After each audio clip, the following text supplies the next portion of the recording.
الحمد لله نحمده ونستعينه ونستغفره ونعوذ بالله من شرور أنفسنا وسيئات أعمالنا من يهده الله فلا مضل له ومن يضلل فلا هادي له أشهد أن لا إله إلا الله وحده لا شريك له وأشهد أن محمدا عبده ورسوله يا أيها الذين آمنوا اتقوا الله حق تقاته ولا تموتن إلا وأنتم مسلمون يا أيها الناس اتقوا ربكم الذي خلقكم من نفس واحدة وخلق منها زوجها وبث منهما رجالا كثيرا ونساء واتقوا الله الذي تساءلون به والأرحام إن الله كان عليكم رقيبا يا أيها الذين آمنوا اتقوا الله وقولوا قولا سديدا يصلح لكم أعمالكم ويغفر لكم ذنوبكم ومن يطع الله ورسوله فقد فاز فوزا عظيما أما بعد فإن خير الحديث كتاب الله وخير الهدي هدي محمد صلى الله عليه وسلم وشر الأمور محدثاتها وكل محدثة بدعة وكل بدعة ضلالة وكل ضلالة في النار.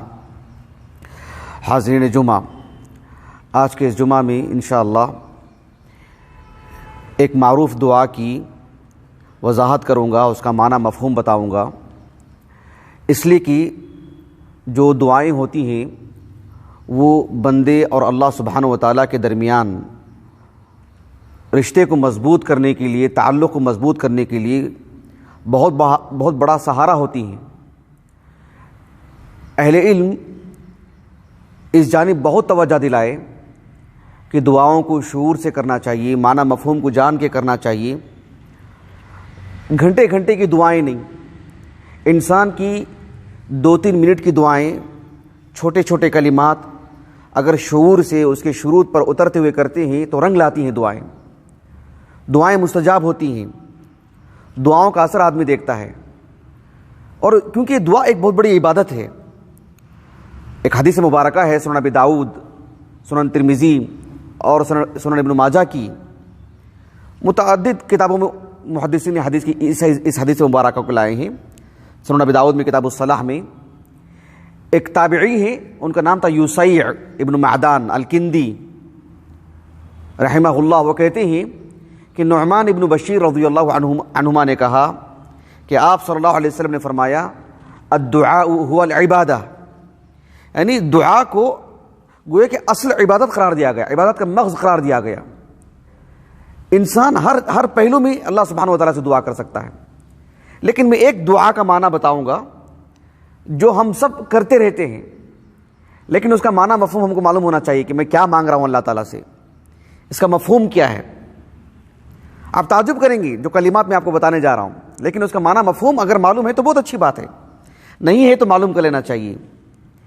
ہم جو دعا کرتے ہیں اللہم اغفر لی ورحمنی، اللہم اغفر لی ورحمنی، اس کا معنی بھی معلوم ہونا چاہیے کہ ہم اللہ سے کیا مانگ رہے ہیں. اللہم اغفر لی سے کیا مراد ہے ہماری، ہم کیا طلب کر رہے ہیں اللہ سبحانہ و تعالیٰ سے. جب ہم کہتے ہیں اللہم ارحمنی تو ہم کو کیا کیا کیا مانگنا ہے اللہ رب العالمین سے. قرآن مجید میں احادیث مبارکہ میں یہ دعا کثرت سے پڑھنے کو ملتی ہے، کثرت سے.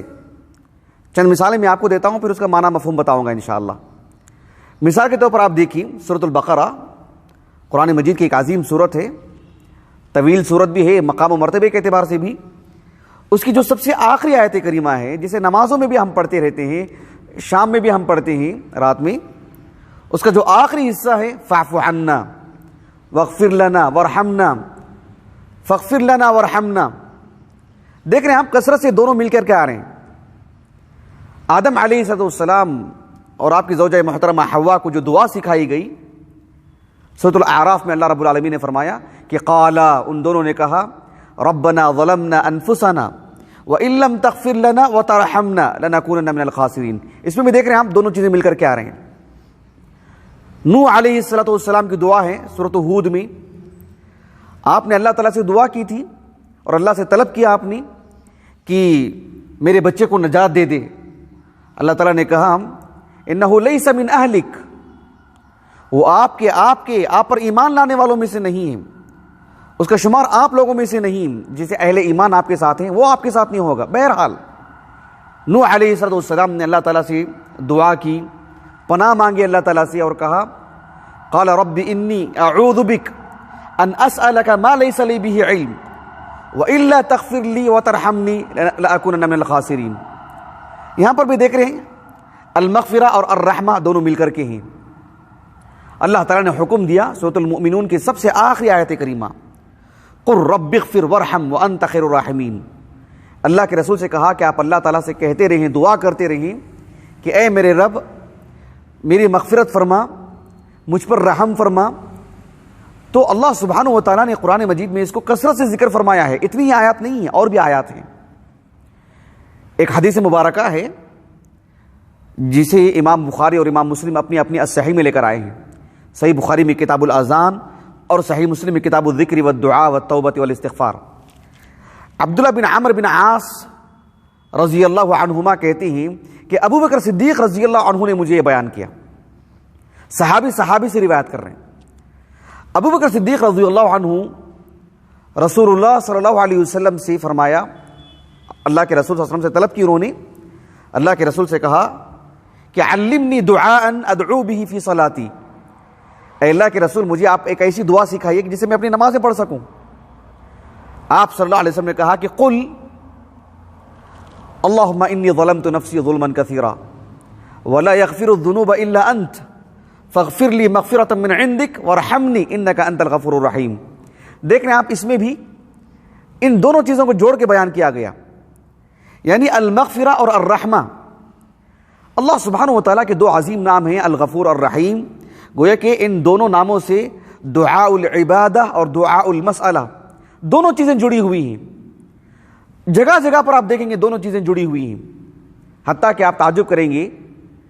ایک حدیث مبارکہ ہے صحیح مسلم کی، ایک تابعی ہیں، کنیت سے مشہور ہیں، ابو مالک الاشجعی، کوفہ میں رہا کرتے تھے، 140 ہجری سن وفات ہے تقریباً ان کا نام تھا سعد، لیکن کنیت سے مشہور ہیں وہ۔ ان کے جو والد ہیں وہ صحابی، ان کا نام تھا طارق ابن اشیم رضی اللہ عنہ۔ طارق ابن اشیم رضی اللہ عنہ کہتے ہیں کہ کان الرجل اذا اسلم، آپ صلی اللہ علیہ وسلم کے پاس کوئی بھی شخص مسلمان ہوتے اور مسلمان ہو کر کے آتے مدینے کو اور مسلمان ہوتے اللہ کے رسول کے پاس، علمہ النبی صلی اللہ علیہ وسلم الصلاۃ، سب سے پہلے اللہ کے رسول نے نماز سکھاتے، ثم امرہ ان يدعو بهؤلاء الکلمات، پھر آپ صلی اللہ علیہ وسلم ان کو یہ کلمات سکھاتے، یعنی اسلام لانے کے بعد ان کو جو دعا سکھاتے تھے اللہ کے رسول، وہ کون سی دعا؟ کہ اللہم اغفر لی وارحمنی واہدینی وعافینی وارزقنی۔ بعض روایت میں صرف 4 کلمات ملتے ہیں، آپ صلی اللہ علیہ وسلم نے اس طرح سے سکھاتی تھی۔ ثم یجمع اصابعہ، یعنی اللہم اغفر لی وارحمنی واہدینی وعافینی، ایسے انگلیوں سے ایک ایک انگلی بند کرتے جاتے آپ، الا الابہام، سوائے انگوٹھے کو کھلا رکھتے آپ۔ اس طرح سے دعا سکھائی اللہ کے رسول نے صحابی کو جو بھی اسلام قبول کرتے صلی اللہ علیہ وسلم۔ آپ صلی اللہ علیہ وسلم نے فرمایا اگر ان کلمات کو تم اچھی طرح سے یاد کر لو گے، پڑھتے رہو گے، اس کے معنی مفہوم کو شعور کے ساتھ پڑھتے رہو گے، تو کہا کہ تجمع لدنیا کا وآخرتک، تجمع لک دنیا کا وآخرتک، تمہاری دنیا اور آخرت سے مٹ دی گئی ہے۔ اس میں کتنی بڑی قوت ہے اس میں، سبحان اللہ۔ کثرت سے یہ دعا منقول ہے کتاب و سنت میں۔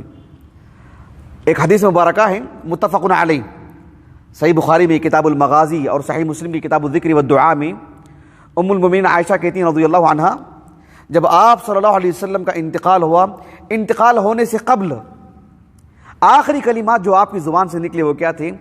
اللہم اغفر لی وارحمنی والحقنی بالرفیق الاعلی، اللہم اغفر لی وارحمنی۔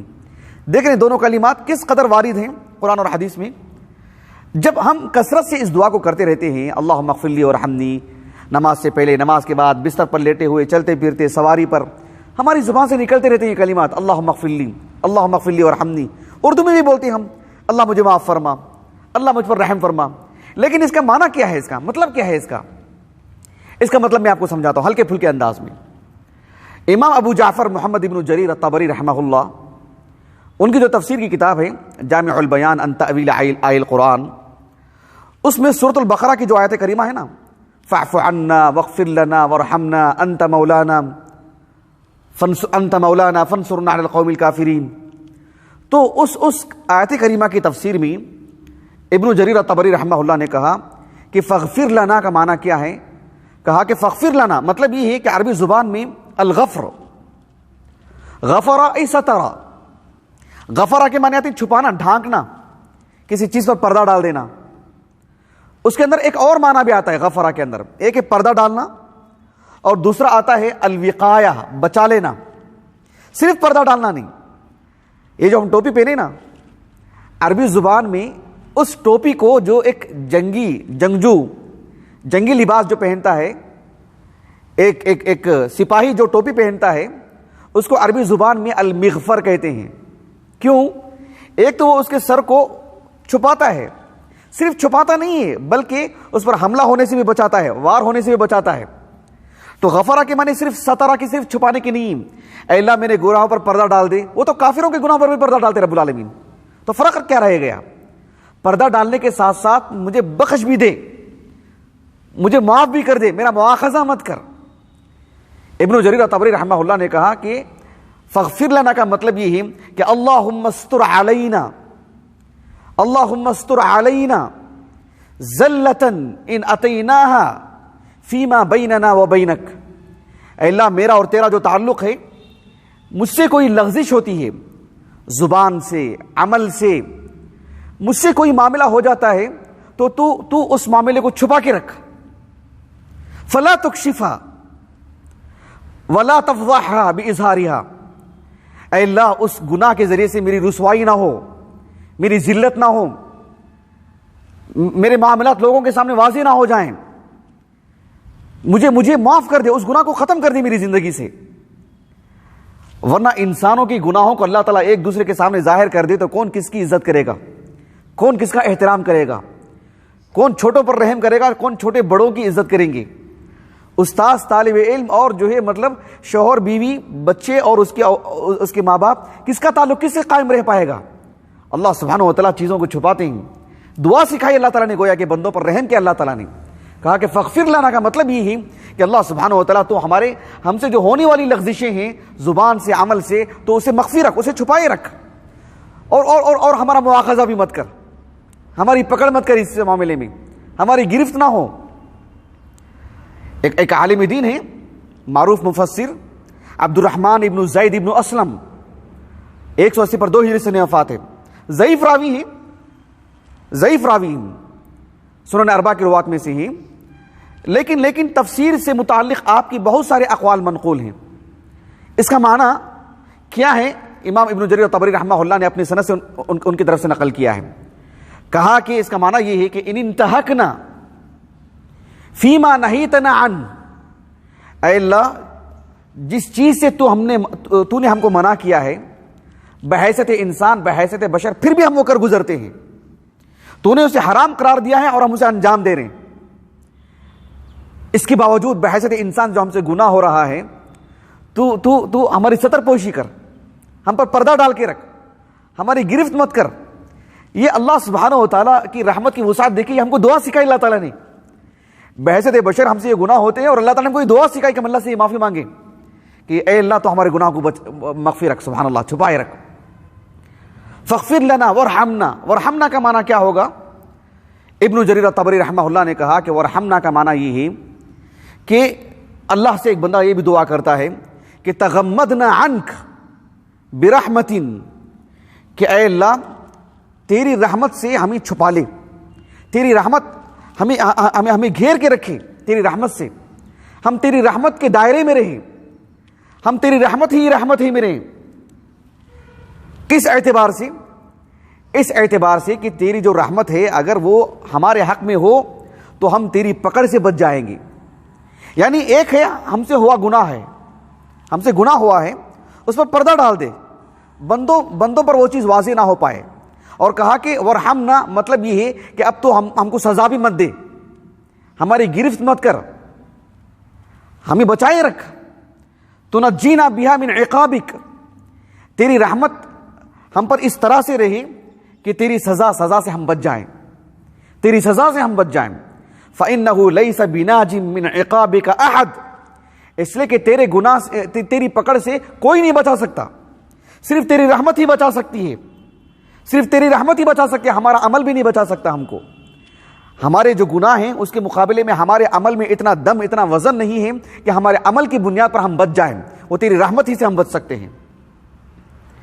ایک دعا ہے معروف لا حول ولا قوت الا باللہ، اس کا جو معنی مفہوم ہے اس کو سامنے رکھتے ہوئے عبد الرحمن ابن زید ابن اسلم رحمہ اللہ نے کہا کہ لا ننال العمل الا برحمت منک، کہ اے اللہ ہم کوئی بھی نیکی کا کام نہیں کر سکتے جب تک کہ تیری رحمت نہ ہو، کسی برائی سے بھی نہیں بچ سکتے جب تک کہ تیری رحمت نہ ہو. یہ معنی اس کا، یعنی مفہوم کیا ہوا سیدھا سادہ، فاغفر لنا ورحمنا کا مطلب یہ ہوا کہ اے اللہ اب ہم سے جو گناہ ہوا ہے فاغفر لنا، تو اس پر پردہ ڈال دے اور ہماری گرفت مت فرما، ہمیں سزا مت دے. ورحمنا، اب آنے والی جو زندگی ہے ہم اس میں سنبھل کے رہیں تو اس کی توفیق عطا فرما، یہ معنی اس کا. ورحمنا کا ایک معنی یہ بھی ہے، بعض اہل علم نے کہا ہم سے تیری توفیق سے جو چھوٹے موٹے نیکی کے کام ہو رہے ہیں اے اللہ تو اس نیکی کی قدر فرما، ہمارے میزان میں اس کو وزنی فرما، ہمارے میزان میں وہ وزنی ہو جائے، یہ بھی اس کا ایک معنی ہے. ورحمنا کا ایک معنی یہ بھی ہے جیسے کہ ابن جریر طبری رحمہ اللہ نے کہا کہ اے اللہ تو ایسے اعمال کے ہمیں توفیق عطا فرما، فوفقنا لما یرضیک عنا، ایسے اعمال کے توفیق عطا فرما جس سے تو ہم سے راضی ہو جائے. یعنی ایک ہم سے گناہ ہوا تو اللہ سے دعا کرنا چاہیے کہ اللہم اغفر لی، یعنی اے اللہ تو ہمیں معاف فرما، ہمارے گناہوں پر پردہ ڈال دے. اب آنے والی جو زندگی ہماری باقی ہے ورحمنی، یعنی نیکی کی توفیق دے، ہم پر رحم فرما، ہم کو نیک اعمال کی توفیق عطا فرما، جو نیکی کا کام ہم کرتے ہیں تو اس کو قبول فرما، یہ اس کے معنی ہیں. حافظ ابن کثیر رحمہ اللہ سورۃ المؤمنون کی جو آیت کریمہ ہے نا، سب سے آخری آیت کریمہ، اس آیت کریمہ کی تفسیر میں ابن کثیر رحمہ اللہ نے کہا کہ کتاب و سنت میں جہاں بھی المغفرہ الرحمہ کا معنی آتا ہے آپ نے کہا کہ فالغفر اذا اطلق فمعناہ محو الذنب وسترہ عن الناس. جہاں بھی قرآن اور حدیث میں مغفرت کا معنی آتا ہے اس کا مطلب ہی یہی ہوتا ہے کہ اللہ سے یہ طلب کرنا ہوتا ہے کہ اے اللہ میرا جو گناہ ہے تو اس پر پردہ ڈال دے، لوگوں کی نگاہوں میں وہ گناہ نہ آئے، لوگوں سے بچائے رکھ، لوگوں کی نظروں سے وہ اوجھل رہے. یہ اللہ سے دعا سکھائی گئی ہم کو. اور کہا کہ ورحمنی، اس کا معنی کیا ہے؟ کہا کہ والرحمت معناہا، رحمت کا معنی یہ ہے ان یسددہ ویوفقہ فی الاقوال والاعمال. اب بقیہ جو ہماری زندگی ہے، آنے والے جو لمحات ہیں، یہ تو پچھلی زندگی ہے جو گناہ ہوا ہے اس پر تو پردہ ڈال دے. اب آنے والی جو زندگی ہے اس میں تو نیکی کی توفیق عطا فرما، مجھے سنبھال دے کہ میں سنبھل جاؤں، میں درست ہو جاؤں، میں گناہوں سے بچ جاؤں، میری زبان سے بھی میرے عمل سے بھی. یعنی ایسا نہیں ہے کہ ایک آدمی گناہ کرے اور کہے کہ اللہم اغفر لی، اللہم اغفر لی، میرے گناہوں پہ پردہ ڈال دے، میرے گناہوں پہ پردہ ڈال دے، اور گناہ کرتے جائے، یہ معنی نہیں. اللہم اغفر لی ورحمنی، گویا کہ مخلص ہے وہ، گویا کہ سنجیدہ ہے وہ، کہ جو گناہ ہو گیا ہے، ہو چکا ہے، اے اللہ اس پر پردہ ڈال دے، میں نادم ہوں اس پر، میں شرمندہ ہوں اس پر، مجھے افسوس ہے اس کا، میں ڈوب چکا ہوں اپنے آپ میں. اب آنے والی جو زندگی ہے میری اس میں مجھے بچائے رکھ. جیسے بعض لوگ کہتے ہی نہیں اللہ مغفرت کرنے والا ہے، اللہ معاف کرنے والا ہے. یقیناً اس کا یہ مطلب نہیں ہے کہ ہم گناہ کرتے جائیں اور کہیں کہ اللہ غفور ہے، اللہ غفور ہے. یہ تو اللہ کے اسماء حسنہ کو سمجھا ہی نہیں اس نے، اللہ کی ذات سے واقف ہوا ہی نہیں اس نے. یہ تو مذاق ہے. سبحان اللہ العظیم. اللہ تعالیٰ کی نافرمانی ہو گئی ہے تو اللہ تعالیٰ سے دعا ضرور کریں، چاہے وہ معاملات میں ہو، چاہے وہ عبادات میں ہو، چاہے وہ کسی اور باب میں ہو. اللہ سے معافی مانگے کہ اے اللہ میرے اس گناہ کو چھپائے رکھ. تجھے معلوم ہے وہ تو تیرے سے چیز کیا چھپتی ہے، تیرے علم میں ہے، بندوں سے وہ چیز مخفی رہے. لیکن آنے والی جو زندگی ہے اس میں میں سنبھل جاؤں، اس میں میں نیک بن جاؤں، اس میں میں صالح بن جاؤں، اس میں مجھے درست فرما. یہ معنی ہے اس کا اللہم اغفر لی ورحمنی کا. اللہ تعالیٰ سے ہماری یہی دعا ہے کہ اللہم اغفر لنا ورحمنا، وآخر دعوانا الحمدللہ رب العالمین.